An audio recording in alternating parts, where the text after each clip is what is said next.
Hello, YouTube fam. Get ready for an amazing video experience. Welcome aboard, as we set sail on a journey through Mburumba Kerina. Mburumba Kerina, born William Eric Getzen, 6 June 1930 to 14 June 2021, was a Namibian politician and academic.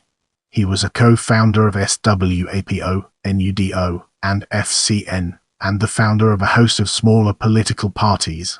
For independent Namibia, he was a member of Namibia's Constituent Assembly, as well as the National Assembly and the National Council. Kerina coined the name Namib for the independent state Namibia on the territory of Southwest Africa. Moving forward, we'll be taking a closer look at early life and education. Kerina had Ovambo and Ovaharo ancestry, and was also great-grandson of explorer and trader Frederick Thomas Green, from which he derived his surname Kerina. Mburumba was born William Eric Getzen on 6 June 1932 in Namib.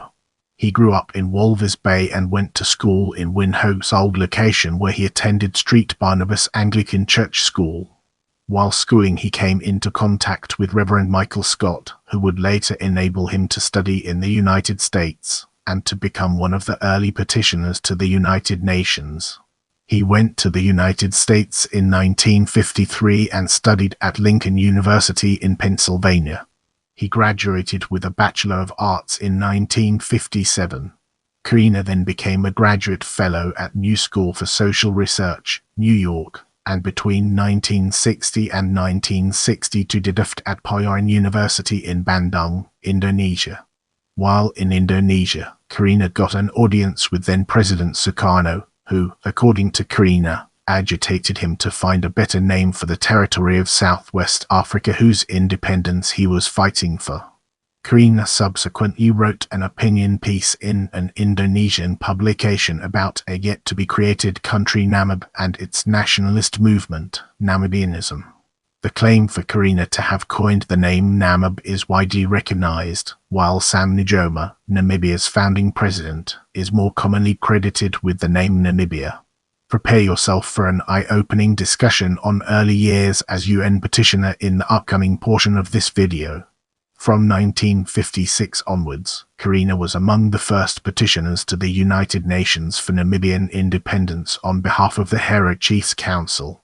Other early petitioners besides Kerina and Scott were Hosea Kutoko, Hans Boogs, Marcus Cooper, Ismail Fortune, Advocate Jerry Tundu Kozongaizi, and Namibia's founding president Sam Nujoma. The year 1959 saw the establishment of two important Namibian-backed nationalist parties, the Southwest African National Union SWANU and the Ovambolan People's Organization OPO. SWANU had its base among the Hero population, while OPO was founded as an organization of the Ovambo people. In December, the old location uprising in Windhoek gave the liberation struggle a different direction. Following protests and an effective boycott of municipal services by main location residents, the police opened fire on the protesters, killing 11 and wounding 44 others. A brother of Kerina was among those killed. The event was one of the factors leading to the foundation of SWAPO by forcing community leaders from OPO into exile, including Sam Nujoma. It is also probably one of the main reasons for SWAPO to have put less effort into petitioning and resistance, and to turn the independence struggle into an armed conflict. Both OPO and SWANU soon realized that a broader group would serve the nationalist interests better. SWANU founder Fanuel Kozongaizi and OPO leader Sam Nujoma discussed whether a merger of OPO and SWANU would achieve that result, but Kerina's suggestion to expand OPO into the Southwest Africa People's Organization SWAPO was implemented in 1960, mainly because SWANU did not have the full support of the Hera Chiefs Council. Kerina became one of SWAPO's co-founders, and is the person to have suggested the name. Get ready to immerse yourself in the world of fallout with SWAPO as we examine its impact and relevance. The difference in preferred methods to lead the country to independence soon led to different factions within SWAPO. Kerina was on the moderate side and disliked violence. He was expelled in 1962 for publicly discussing the formation of a new party. Morgan Orwell writes, "However, all was not well. A growing rift was developing between the moderates and the hardliners. The hardliners, led by Njoma, were insistent upon following the path of a war of liberation.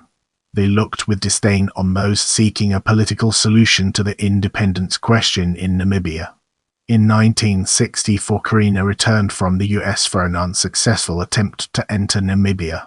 He stayed in Bechuanaland, today Botswana, for a while, but soon was expelled from there and moved to Tanzania. In September 1965, the National Unity Democratic Organization (NUDO) was founded by Kerina, Clemens Kapuo, and Hosea Kutoko. NUDO at that time was an organization that had mainly Hero followers. It was created at the suggestion of the Hero Chiefs Council. In 1966, Kerina broke with the Hero Chiefs Council and, by extension, NUDO again. That same year, he established the South West African National United Front (SWANUF) in an attempt to unite SWANU and NUDO. The attempt was unsuccessful. The two parties remained partly adversarial. SWANUF ceased its activities at the end of the URS. The Namibian War of Independence, which soon escalated into the South African Border War, started in August 1966. Later that year, the UN General Assembly revoked South Africa's mandate to govern Southwest Africa and created the position of a United Nations Commissioner for Namibia. As we enter this new phase, let's uncover the impact of Turnhull Conference on our broader topic. In the meantime, the white inhabitants of Southwest Africa and conservative black members of the population, including Kerina, tried to contain the violence and preserve the status quo. The South African government hoped that by means of small reforms and compromises, a broad spectrum of the indigenous population would cease their support for armed resistance. This was the aim of the Turnhull Constitutional Conference, a controversial conference held in Windhoek between 1975 and 1977, which was tasked with the development of a constitution for a self-governed Namibia under South African control. Sponsored by South African government, the Turnhull Conference laid the framework for the government of Southwest Africa from 1977 to independence in 1989. The Turnhull Conference was widely criticized for providing pseudo-reforms, entrenching the racial segregation of Namibia's population, and indirectly reinforcing the economic and political power of the white population. Several black delegates, however, welcomed the start of institutionalist communication between the parties. Kerina did not attend the conference, only returned from the US in 1976 after the plenary session, so it supported its outcome. He wrote in 1977, "The Constitutional Conference has created a tranquil atmosphere in which all the people of Namibia are re-examining institutions of the territory at a round-table conference of equals dedicated to mutual coexistence and survival. This historic development is in conformity with major resolutions of the United Nations, the advisory opinions of the International Court of Justice, and the Lusaka Manifesto." He also criticized the UN General Assembly's 1972 decision to recognize SWAPO as the sole legitimate representative of Namibia's people. It is unfortunate, indeed, that the United Nations has been prematurely hoodwinked into the recognition of one Namibian tribal faction as the sole authentic representative group of all Namibians at the expense of the majority of the people. After the Turnhull Conference, Kerina initiated a number of political movements in Southwest Africa. He founded the Namibia Patriotic Coalition (NPC) in 1978, which entered into an alliance with the Rehoboth Liberation Front (LF) and the Liberal Party. The NPC soon became defunct and was re-established in 1982 under the name Namibian National Democratic Coalition (NNDC). In 1988, Kerina co-founded the Federal Convention of Namibia (FCN) with Hans Diegout, who became its president. In this segment, we'll be unraveling the complexities of independent Namibia and exploring its multifaceted nature. In the pre-independence 1989 election, the FCN gained one seat in the Constituent Assembly of Namibia, which went to Digot. When he resigned on health grounds, Kerina took over the seat from him and was elected Deputy Speaker of the House. After the independence of Namibia in 1990, he also took Fan's seat in the First National Assembly of Namibia but resigned that same year. Kerina returned to active politics in 1998 as regional councillor for the Aminuis constituency on a Democratic Turnhull Alliance DT ticket. He was subsequently elected to serve in the National Council. In 2003 he quit the DTA and again joined NUDO. He was expelled in 2005, allegedly for misappropriation of funds, an accusation he denied. In 2009 he again became a member of SWAPO. Asked why he changed his political affiliation so often, Kerina said, "I am a political marathon runner. I started in SWAPO, and now I'm doing the last mile.